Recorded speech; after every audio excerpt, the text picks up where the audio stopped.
a service of CNC Worldwide.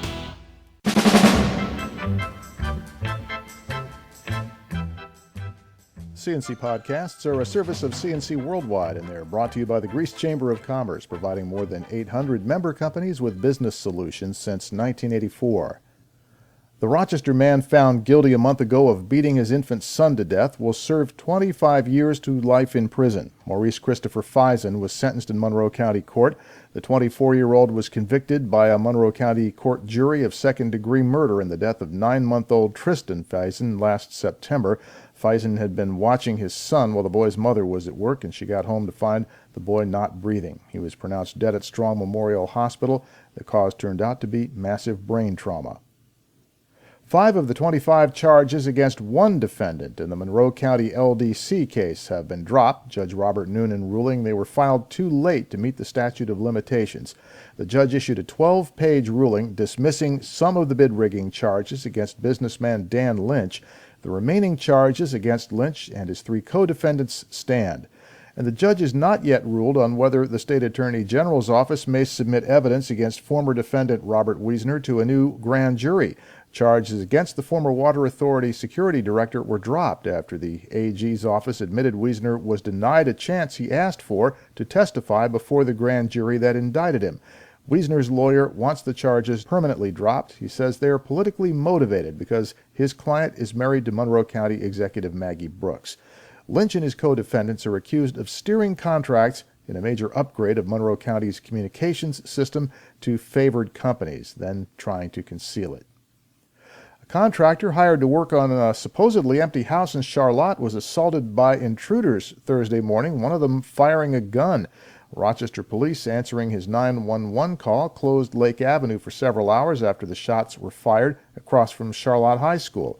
Officers and a SWAT team surrounded the house, but eventually determined the intruders had fled. The contractor told police he'd noticed the door of the house was open and decided to check inside. He said 2 people jumped him on the 2nd floor before running. Then a 3rd person came from the attic and began shooting a gun. At that point, the contractor ran and called for help. Police believe these intruders may have been burglars looking for whatever they could steal, or possibly squatters. Federal authorities say a Pittsford man has been sentenced to just short of 4 years in prison, and he has to pay more than $1.3 million in restitution for his part in a bank and loan fraud scheme. Federal prosecutors say Richard Kaufman and his father Michael Kaufman conspired to inflate their company's financial statements in order to borrow $2 million from KeyBank.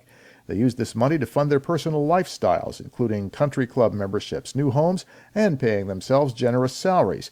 After defaulting on the loan, they misappropriated $53,000 of their company's assets to their own use instead of paying it to the bank. Michael Kaufman was also convicted. He's awaiting sentencing. Here's another case of a deteriorated bridge causing a road to close, this time in Palmyra. A routine inspection led State Transportation Department officials to immediately close the Galloway Road Bridge over the Erie Canal in the town of Palmyra, Wayne County. Planning's underway to replace badly deteriorated steel found by the inspector. The Federal Economic Development Administration has declared Rochester to be an Investing in Manufacturing Communities Partnership City. Business and local government gathered on Thursday to figure out what to do with that.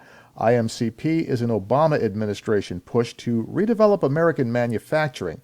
It has designated a dozen communities, including Rochester, for an extra $1.3 billion in federal economic development aid.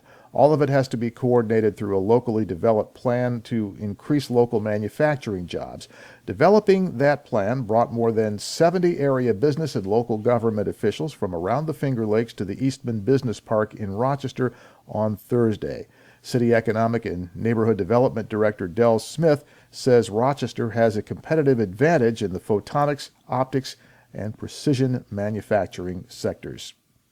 Your next CNC podcast is whenever you click on one of these pages and catch one, and we post updates, text updates as necessary. I'm Bud Lowell, CNC News.